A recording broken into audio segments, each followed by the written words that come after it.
शंकर भगवान को राम जी का दर्शन हुआ हृदय में और बाबा ध्यान में चले गए। मगन ध्यान रस दंड जुग पुनि मन बाहिर की, रघुपति चरित महेश तब हर्षित बरन है। बाबा दो दंड, एक दंड में 24 मिनट, दो दंड में कितने हो गए बाबूजी? एक दंड में 24 तो दो में 48, दो दंड में 48 मिनट्स होते हैं। भगवान शंकर 48 मिनट ध्यान में चले गए। एक श्रोता ने प्रश्न किया, महाराज जी आप तो कहते हैं घड़ी देखकर ध्यान नहीं लगता, बाबा घड़ी देखकर 48 मिनट ध्यान में क्यों रहे? घड़ी देख के नहीं रहे, शंकर जी ध्यान में थे, हृदय में राम जी का दर्शन चल रहा है। अब ध्यान के बाद समाधि बचा है। बाबा को डर था कहीं मैं समाधि में प्रवेश कर गया तो कई हजार साल बाद वापस आऊंगा, किसी को पता नहीं। और सामने पार्वती कथा पूछी है। अब कल्पना करिए आप लोग को सामने बिठाकर हम आंख बंद करके ध्यान में चले जाएं, ये उचित होगा क्या? 48 मिनट पहले ही बीत चुका है। हम यदि यहां पर 48 मिनट आंख बंद करके बैठ जाएं तो कई लोग हाई टी लेने चले जाएंगे। चलो ब्रेक हो गया, महाराज ध्यान में गए। शंकर भगवान सोचे यदि मैं आज अपने सुख का त्याग करता हूं ध्यान का और बाहर आकर के पार्वती को कथा सुनाऊंगा तो कथा गा के मुझे मिलेगा सुख, सुन के पार्वती को मिलेगा और आगे चलकर पुरुषोत्तम मास में सोमनाथ में भी ये सुख की वर्षा होगी। इसलिए बाबा ध्यान से बाहर आ गए। यदि बाबा उस दिन ध्यान से बाहर ना आए होते तो ना आज राजन राम कथा गाते, ना बैठ के यहां सुन पाते। बाबा ध्यान से बाहर आए और मंगलाचरण किए। हर के लिए भी भगवान की ओर बढ़ता है उस मनुष्य को बार बार धन्यवाद देना चाहिए, बार बार। महापुरुष तो कहते हैं कि किसी के सताने से भी यदि भगवान की याद आ रही है तो सताने वाले को भी थैंक यू बोलिए। आप ना सताते तो हमको भगवान की याद कैसे आती है? हम भी बांके बिहारी परिवार लुधियाना को बहुत बहुत धन्यवाद देते हैं कि आपने इस पुरुषोत्तम मास में भगवान सोमनाथ की शरण में मुझे कथा गाने का सौभाग्य प्रदान किया। आप लोग को बहुत बहुत धन्यवाद है। शंकर जी कहते हैं देवी मैं आपको इसलिए धन्यवाद कह रहा हूं क्योंकि आपने मुझसे भगवान की कथा को पूछी है। पूछे हूं रघुपति कथा प्रसंगा, सकल लोक जग पावानी गंगा। देवी आपने मुझसे जिस भगवान की कथा की पूछी है ना, राम जी की कथा गंगा है। राम जी की कथा क्या है? जोर से बोलिए, गंगा है। अच्छा आप बताओ, तुसी सब लुधियाने से आए हो, लुधियाने में गंगा जी है? बोलिए। लुधियाना छोड़िए, पंजाब में गंगा जी है? नहीं है। जहां हम लोग बैठे गुजरात में गंगा जी है? नहीं है। आप कितना भी माथा पटक लीजिए, गंगा जी यहां आने वाली नहीं है। शंकर जी बोले देवी मेरी जटा से जो गंगा निकली है वो गंगा न पंजाब में है न गुजरात में है, लेकिन आज मेरी जिह्वा से जो गंगा आप बहाने आई है ना, ये पंजाब में भी बहेगी और ये गंगा गुजरात में भी बहेगी। सकल लोक जग पावनी गंगा। और तो और छोड़िए, गंगा अमेरिका में भी बहती है। कहो, महापुरुष गाते हैं अरे राम कथा गंगा, राम कथा गंगा सुगम बही जाए माँ। बाबा ने मैया की प्रशंसा की और आपको बताऊं प्रशंसा करने के बाद भगवान शंकर तनिक कड़क हो गए। भैया ये बात कहते हैं किसी को डांटना हो ना तो उसके पहले उसकी थोड़ी प्रशंसा करिए। प्रशंसा करने के बाद डांटिएगा तो उसको डांट बुरी नहीं लगती है, थोड़ी कम लगती है। बाबा मैया की प्रशंसा किए, उसके बाद बोले देवी आपकी एक बात मुझे अच्छी नहीं लगी। यद्यपि मैं जानता हूं कि उस बात तो आपने मोह के कारण कहा है, यद्यपि मोह बस कहे उभवानी। मां ने कहा कौन सी बात प्रभु? शंकर जी बोले आपने कह कैसे दिया कि राम जी कोई और है? आपने ये कहा कैसे कि राम जी क्या कोई और है? आपको पता है ये बात कौन कहता है? मां बोली नहीं पता। बाबा बोले कहां ही सुनहि अस अधम नर। कहना छोड़िए, सुनने वाला भी अधम है। ग्रसे जिमोह पिसार, पाखंडी हरिपद विमुख, जे जानहि झूठ नसार। जो अधम है, जो पाखंड में रह रहा है, जिसको सत्य असत्य का ज्ञान नहीं है, जो भगवान से विमुख होकर के बैठा है देवी, वो कह सकता है कि राम जी कोई और है। आप कैसे कह दी? आप इनमें से कोई नहीं है, आपने कैसे कह दिया कि राम जी कोई और है? आपको लग रहा है कि सगुण भगवान और निर्गुण भगवान दोनों अलग अलग हैं। ऐसा नहीं है। बाबा ने प्रमाण पत्र यहां पर दिया, कहते हैं सगुण ही अगुण ही नहीं कछु भेदा, गावहि मुनि पुराण बुध वेदा।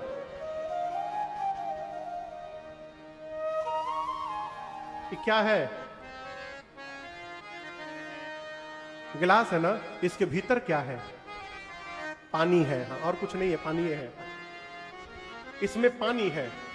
अब बताइए, गिलास के भीतर जो पानी है, अभी पानी का आकार क्या है?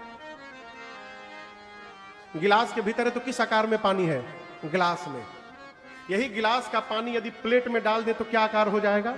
प्लेट का। प्लेट का पानी कटोरी में डाल देंगे तो क्या आकार हो जाएगा? कटोरी का। यानी पानी का अपना कोई आकार नहीं है। बर्तन जिस आकार का होता है, पानी वही आकार धारण कर लेता है। लेकिन यही पानी यदि बर्फ बन जाए, गिलास में डालकर 1 घंटा फ्रिज में रखिए, क्या बन जाएगा? बर्फ।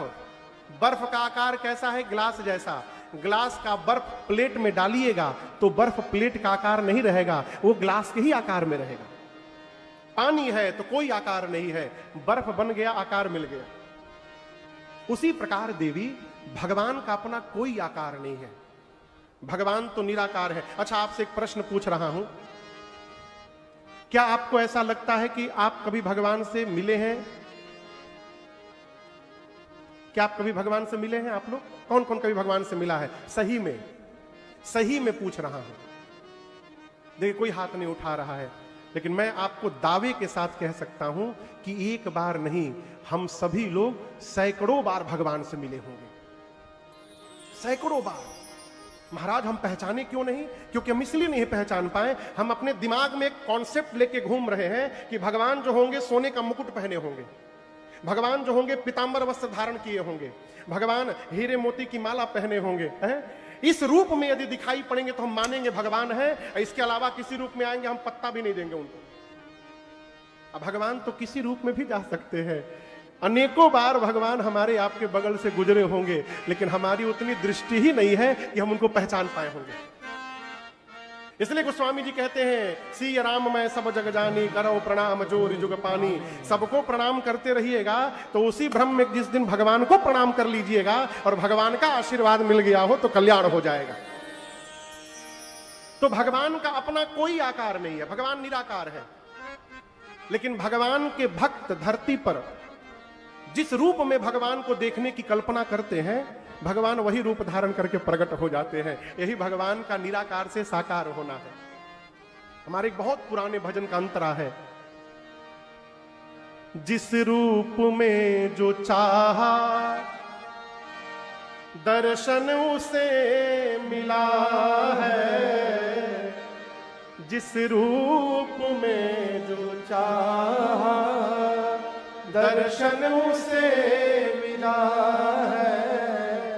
भक्तों से मेरे प्रभु का ऐसा ही सिलसिला है, भक्तों से मेरे प्रभु का ऐसा ही सिलसिला है।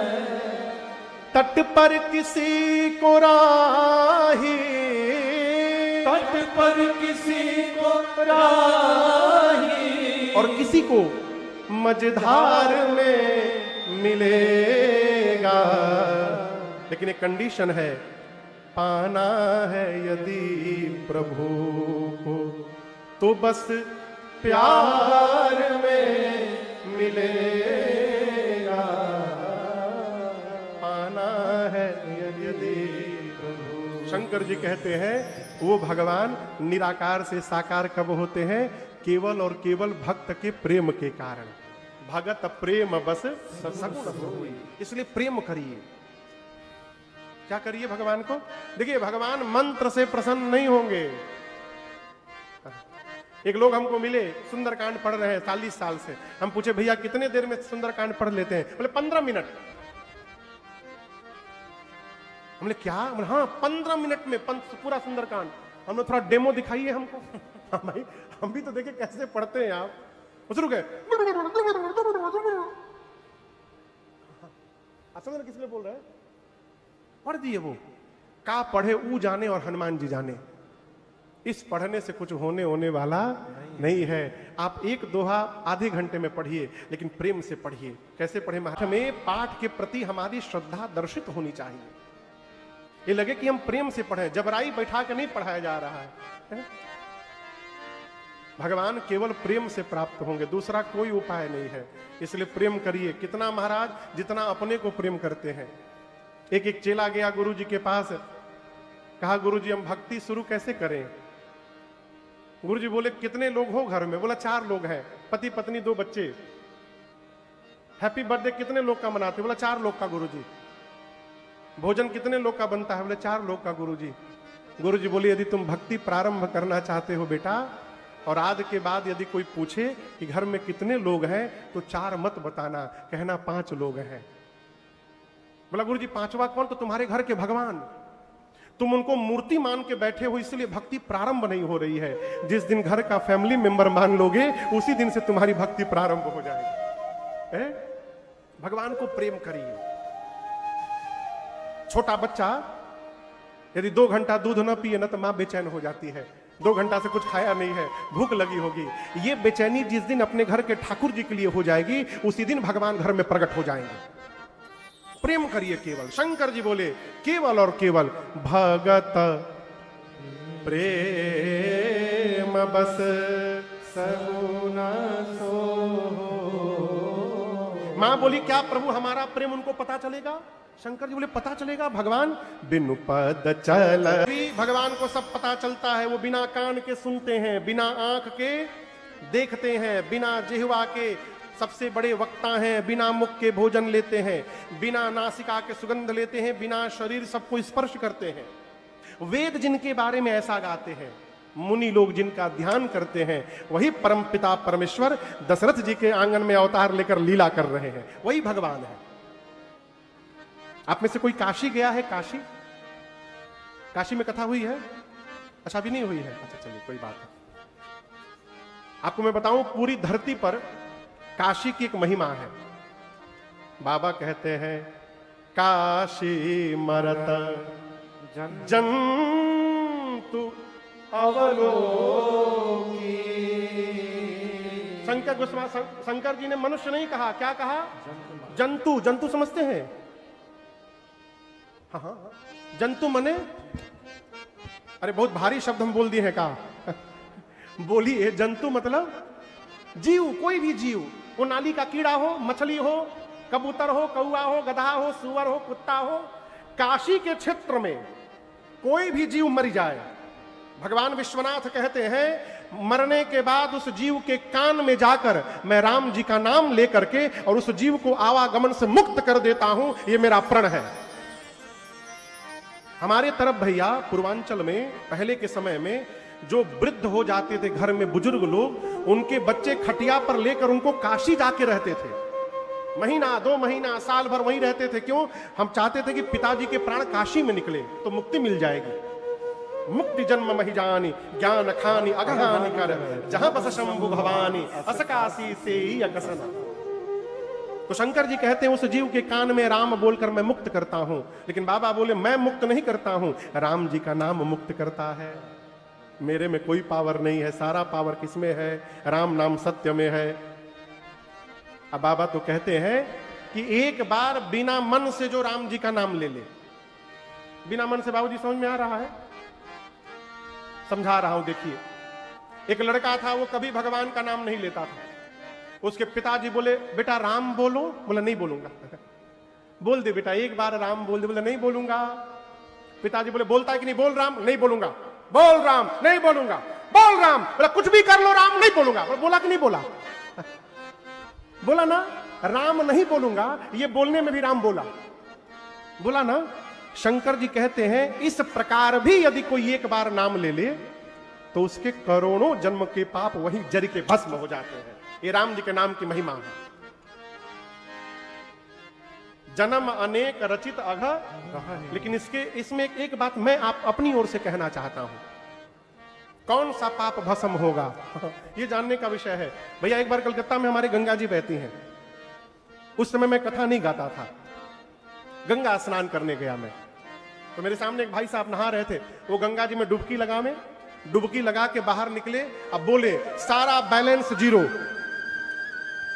फिर डुबकी लगावे निकले, सारा बैलेंस जीरो।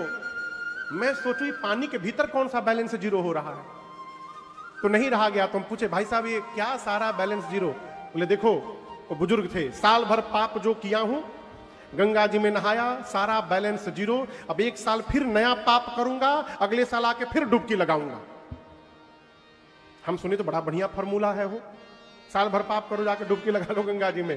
लेकिन जब बाद में पता चला कि कौन सा पाप भस्म होता है, जो पाप हमसे अनजाने में हुआ है। चलते समय पांव के नीचे कीड़े मकोड़े आके मर गए गाड़ी में, सांस लेते समय कोई जीव भीतर चला गया, न चाहते हुए भी किसी की हानि हो गई। इस प्रकार का जो पाप है एक बार राम कहने से भस्म हो जाता है। किसी को गोली मार करके राम जी का नाम जपिएगा, वो भस्म होने वाला नहीं है, उसकी सजा मिलेगी। कर्म के बंधन से तो राम जी अपने पिताजी को मुक्त नहीं कर पाए, हमारी आपकी क्या औकात है। दशरथ महाराज भी मुक्त नहीं हो पाए, श्रवण कुमार को बाण मारने का परिणाम उनको भुगतना पड़ा। हम आप क्या है हो, बिना मन से जो राम कहे पाप भस्म। पार्वती जी बोली प्रभु जो प्रेम से गा रहा है उसका, शंकर जी बोले सादर सुमिरन जो नर करई भव बारिधि गोपद इवतर। भव यानी संसार, और बारिधि मतलब पता है, बारिधि मतलब बाबू पता है, समुद्र को बारिधि कहते हैं। भव सागर, भव सागर सुने हो ना, इसी को नाम है भव बारिधि। कल्पना करिए इस पांडाल में आपको उस कूलर से लेकर इस कूलर तक आना है, पूरा पांडाल खाली है, कोई गद्दा सोफा नहीं है, उस कूलर से इस कूलर तक आना है, और रास्ते में गऊ के खुर के बराबर गड्ढा है। गऊ का खुर समझते हैं, पांव, गऊ का जो पांव होता है उसको खुर कहते हैं। कितना बड़ा होता है, इतना बड़ा गड्ढा है रास्ते में। क्या आप खड़े होकर गड्ढे के सामने सोचेंगे ब्रिज बना के इसको पार करें, सीढ़ी लगा के पार करें, कि दौड़ कर आकर जंप करके पार करें? सोचेंगे? क्या करेंगे आप? बिना देखे उसको चलेंगे, और चलते चलते कब इतना बड़ा गड्ढा पांव के नीचे से पार हो गया आपको पता भी नहीं चला। शंकर जी कहते हैं देवी जो प्रेम से भगवान का नाम लेता है, जिस प्रकार गौ का खुर पार हो जाए पता नहीं चलता, उसी प्रकार वो जीव भवसागर को पार कर जाएगा, उसे पता चलने वाला नहीं है। जिस देश में रहिए, जिस वेश में रहिए, हमारे पूज्य महाराज श्री कहते हैं अरे राम चरण चित लाई रे, भजो चरण चित लाई रे, भजो राधे गोविंदा। बाबा की बात सुनकर मां चरणों में प्रणिपात हो गई। मां पार्वती ने कहा प्रभु मेरा सारा का सारा भ्रम संशय आज समाप्त हो गया। मैं आपसे पूछना चाहती हूं कि भगवान ये मनुष्य रूप में क्यों आए? नाथ धरई नर तन के ही हेतु। शंकर जी बोले देवी देखिए, भगवान का मनुष्य रूप धारण करने का केवल यही कारण है, ऐसा नहीं कहा जा सकता। राम मन से, बुद्धि से और वाणी से अतर्क्य है। भगवान के विषय में कभी तर्क नहीं करना चाहिए। राम अतर्क्य बुद्धि मन वाणी। शंकर जी कहते ये मेरा मत है, मत हमार अस। आपने पूछा कि भगवान नर रूप में क्यों आते हैं, मुझे जो कारण लगता है मैं बता रहा हूं। क्या?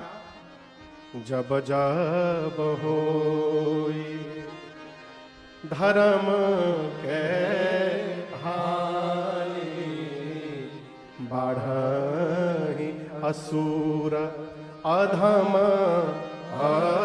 अभिमानी। देवी जब जब धरती पर अभिमानी अधम असुर बढ़ जाते हैं, और बढ़ करके पृथ्वी पर इतना अत्याचार करते हैं गौ माताओं पर, संतों पर, भक्तों पर, जिसका वर्णन नहीं हो सकता। अवर्णनीय जब अत्याचार आताताइयों का धरती पर हो जाए, तब भगवान इस धरा पर अवतार लेते हैं। और भगवान केवल मनुष्य रूप में नहीं आते, भगवान 5 रूप में आते हैं। कितने रूप में आते हैं? 5 रूप में। भगवान का एक अवतार होता है अंश अवतार। क्या अवतार? अंश से आते हैं। इस अवतार में भगवान वराह, भगवान हयग्रीव, भगवान कक्षप, भगवान मत्स्य, ये जितने अवतार हैं ये अंश से आए हैं। एक अवतार आवेश से होता है, आवेशावतार। इसमें दत्तात्रेय भगवान, भगवान बुद्ध, परशुराम, नारद, ये सब भगवान के आवेश से आए हैं। एक अवतार भगवान का हुआ विशिष्ट अवतार, विशेष। वो कौन सा अवतार था? नरसिंह अवतार, विशिष्ट अवतार। चौथा अवतार भगवान का होता है पूर्ण अवतार। इसमें केवल 2 ही हुए हैं अभी, एक परमात्मा श्री राम और एक दूसरे परमात्मा श्री कृष्ण। तीसरा अवतार होगा कहां? उत्तर प्रदेश में, मुरादाबाद जिले में संबल जो है, उसी संबल में कलयुग के चौथे चरण में भगवान कल्कि अवतार धारण करने वाले हैं। ये भविष्य पुराण में लिखा है।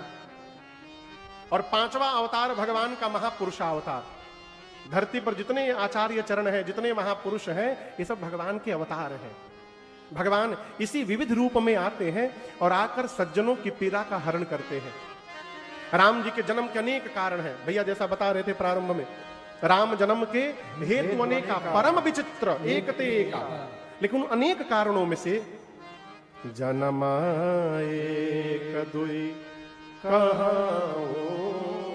बखानी, उन अनेक कारणों में से 1-2 कारण मैं आपको सुना रहा हूं, सुनते जाइए। सबसे पहले कारण में भगवान शंकर कहते हैं, देवी, भगवान श्री हरि के द्वार पर 2 द्वारपाल थे जिनका नाम था जय और, नाम पता है? जय और विजय। मेन गेट पे खड़े रहते थे दोनों। एक बार सनकादिक ऋषि चारों भाई भगवान से मिलने गए। जय विजय ने रोक दिया, कहा आप भीतर नहीं जा सकते। मुनियों ने कहा हम सनकादिक मुनि हैं। बोले कोई हो, नो एंट्री तो नो एंट्री। 3 बार मुनियों ने कहा जाने दो। जय विजय ने 3 बार मना किया। मना किया तो आया आवेश, निकाला जल, और उसी समय मुनियों ने श्राप दे दिया, भगवत दर्शन में विघ्न करते हो, जाओ तुम दोनों असुर बन जाओ। जैसे श्राप दिया, भगवान बाहर दौड़ कर आए, क्षमा करिए, क्षमा करिए। मुनि बोले कोई क्षमा उमा नहीं, हमने 3 बार कहा जाने दो, इन दोनों ने 3 बार हमको मना किया। ये असुर बनेंगे, लेकिन 1 बार नहीं बनेंगे, 3 बार बनेंगे। और जब आपको भी शरीर धारण करना पड़ेगा और धरती पर जाकर इन दोनों को उस शरीर से मुक्त करना पड़ेगा। सतयुग में पहला जन्म हुआ जय विजय का हिरण्याक्ष और हिरण्यकश्यप के रूप में। तो हिरण्याक्ष के लिए भगवान वराह आए और हिरण्यकश्यप के लिए नरसिंह भगवान आए, पहला जन्म। दूसरा जन्म त्रेता में रावण कुंभकर्ण के रूप में हुआ, जिनके लिए राम जी आए। तो स्वामी जी कहते हैं मुकुत न भय हते भगवाना, 3 जन्म द्विज बचन प्रवान। तीसरा जन्म द्वापर में हुआ शिशुपाल और दंत वक्र के रूप में, जिनके लिए भगवान श्री कृष्ण ने अवतार लिया। ये पहला कारण। दूसरा कारण, ये जो तुलसी मैया देख रहे हैं आप ना, पिछले जन्म में इनका नाम था वृंदा। परम सती असुराधिपनारी। वृंदा मैया असुरों के राजा जलंधर की पत्नी थी। किसकी पत्नी थी? असुरों के राजा के। जलंधर असुरों का राजा था, राक्षसों का राजा था। उसकी पत्नी थी मां वृंदा। लेकिन असुर से विवाह होने के बाद भी अपने पति के चरणों में निष्ठावान थी। और वृंदा मैया के सतीत्व के कवच के कारण युद्ध में जलंधर को कोई मार नहीं पाया। यहां तक भगवान शिव भी नहीं मार पाए, मरबे ना करे वो। अंत में सभी देवता भगवान पहुंचे श्री हरि के पास, कहे प्रभु मर नहीं रहा है, कुछ करिए। भगवान बोले आप लोग जाइए, जाकर युद्ध करिए, मैं कुछ करता हूं। देवता जाकर ललकारे।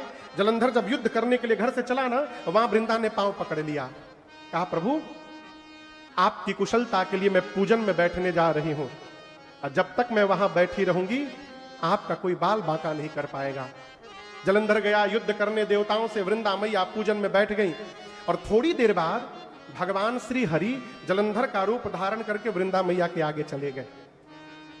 मां वृंदा ने अपने पति का रूप देखा, पूजा छोड़ के उठ गई, और जैसे पूजा से उठी उधर जलंधर मार दिया गया। उसका कटा हुआ सिर जब वृंदा मां के सन्मुख आके गिरा, मां का पूरा शरीर कांप गया। मां ने पूछा, कौन हो तुम? तब भगवान अपने रूप में प्रकट हुए। मारे संकोच के, शर्म के भगवान का सिर नीचे झुका था। वृंदा मैया ने कहा, आपने भगवान होकर मेरे साथ छल किया, आप भगवान हैं और ऐसा काम किया आपने, शाप देती हूं आपको मैं। जिस प्रकार आपने छल करके मेरे पति को मुझसे दूर किया, एक दिन यही मेरा पति छल करके आपकी पत्नी को आपसे दूर करेगा। और आप भगवान हैं, जड़वत व्यवहार किया है आपने। दूसरा श्राप देती हूं, पत्थर बन जाइए आप। उसी समय भगवान पहली बार शालिग्राम भगवान बन गए। अब जब भगवान पत्थर बन गए हो तो हाहाकार मच गया। सृष्टि कौन संभालेगा? सारे देवता, शंकर जी, ब्रह्मा जी, लक्ष्मी, इंद्रादिक देवता आकर वृंदा मैया से क्षमा मांगने लगे। कृपा करिए, भगवान को पहले जैसा बनाइए। वृंदा मैया ने पहले जैसा बनाया और उसके बाद स्वयं दाहिने पांव के अंगुष्ठ से योगाग्नि को प्रज्वलित कराकर और मां ने अपने आप को जला के भस्म कर दिया। तब पहली बार वृंदा मैया के शरीर के राख से ये तुलसी जी का विरवा प्रकट हुआ वहां पर पहली बार। तब भगवान श्री हरि ने कहा कि आज के बाद मेरा एक रूप शालिग्राम का रहेगा और शालिग्राम का विवाह लक्ष्मी जी के साथ नहीं होगा, शालिग्राम का विवाह आज के बाद तुलसी जी के साथ किया जाएगा। तब से आज तक हम और आप तुलसी विवाह करते हैं शालिग्राम जी के साथ। ये राम जी के जन्म का दूसरा कारण। वही जलंधर रावण हुआ, तहां जलंधर रावण भयो, रणहति राम परम पद दयो। देखिए, दो कारण शंकर जी ने थोड़ी थोड़ी व्याख्या की ना, बोलिए। शंकर जी ने थोड़ी व्याख्या करके सुनाया ना दो कारण को, जय विजय और जलंधर वाली कथा को सुनाया। तीसरे कारण को शंकर जी एक ही लाइन में निपटा दिए। बोले, देवी, एक बार नारद जी ने भगवान को शाप दे दिया, इसलिए भगवान को अवतार लेना पड़ा, ये तीसरा कारण। अब चौथा कारण सुनाता हूं। मां बोली, रुकिए रुकिए रुकिए रुकिए, नारद जी ने क्यों शाप दे दिया? अच्छा आप बताओ, शंकर जी एक लाइन में क्यों सुनाए? वही जो कल सुनाया था आपको, नहीं चाहिए दिल दुखाना किसी का। भगवान शंकर जानते हैं कि नारद जी पार्वती जी के गुरु जी हैं, और कहीं ये सुनेंगे कि मेरी गुरुजी ने भगवान को शाप दे दिया तो इनको कष्ट न हो जाए, इसलिए शंकर जी इस कहानी को छिपा गए। लेकिन मां बोली, नहीं नहीं, हमको डिटेल में सुनाइए। और आप गुरु भक्ति देखिए, पार्वती जी कहती हैं, ये नहीं कहती कि मेरे गुरुजी ने गलत काम किया, शाप नहीं देना चाहिए, नहीं, पूछ रही हैं कि भगवान कौन सा अपराध किए थे कि मेरे गुरुजी को शाप देना पड़ गया। कारण कवन श्राप मुनि दीन्हा, का अपराध रमापति कीन्हा। मां कहना चाहती है मेरे गुरुजी ऐसे शाप नहीं देंगे, भगवान ही ऐसा कोई काम किए होंगे कि शाप देना पड़ा। प्रभु इस कहानी को विस्तार से सुनाइए। शंकर जी बोले, हम चाह तो नहीं रहे थे, लेकिन आप सुनना चाहती हैं तो सुना देता हूं। बोले, देवी, एक बार नारद जी हिमालय में एक आश्रम में गए। अच्छा आप लोग बताओ, आप में से किसने नारद जी को बैठे हुए देखा है आज तक? किसी ने नारद जी को बैठे हुए देखा है आज तक? क्या करते देखा है? क्यों? पांव में चक्का लगा है क्या उनके? क्यों घूमते रहते हैं? श्राप के कारण। कल जो सुना रहा था, सती मैया के पिता कौन थे? दक्ष। ब्रह्मा जी ने दक्ष को काम दिया कि जाओ सृष्टि का विस्तार करो, पुत्रों को जन्म दो, जो तुम्हारे बेटे आगे चलकर पुत्रों को जन्म देंगे, सृष्टि का विस्तार होगा। दक्ष बेटों को जन्म देते थे, और जैसे बच्चे थोड़े बड़े होते थे, नारद जी जाकर उनको प्रवचन सुनाते थे, और ऐसा प्रवचन सुना देते थे कि दक्ष के सारे बेटे बैरागी महात्मा होके और सन्यासी बन के घर छोड़ के चले जाते थे। बार बार बच्चे जन्म ले, बड़े हो, नारद जी जाके प्रवचन सुना दे। दक्ष बोले, ये सब काम नारद ने बिगाड़ा है। नारद जी आए तो श्राप दे दिया, एक स्थान पर 24 मिनट से अधिक तुम टिकोगे ही नहीं। क्यों? न लंबा टिकोगे, न लंबा प्रवचन दोगे। उसी श्राप के कारण नारद जी रोमिंग मोड में रहते हैं, हमेशा घूमते रहते हैं। लेकिन आश्रम की दिव्यता का दर्शन किया और भगवान का स्मरण किया। सुमिरत हरि ही श्राप गति बाधि, सहज विमल मन लागी समाधि। नारद जी समाधि में चले गए।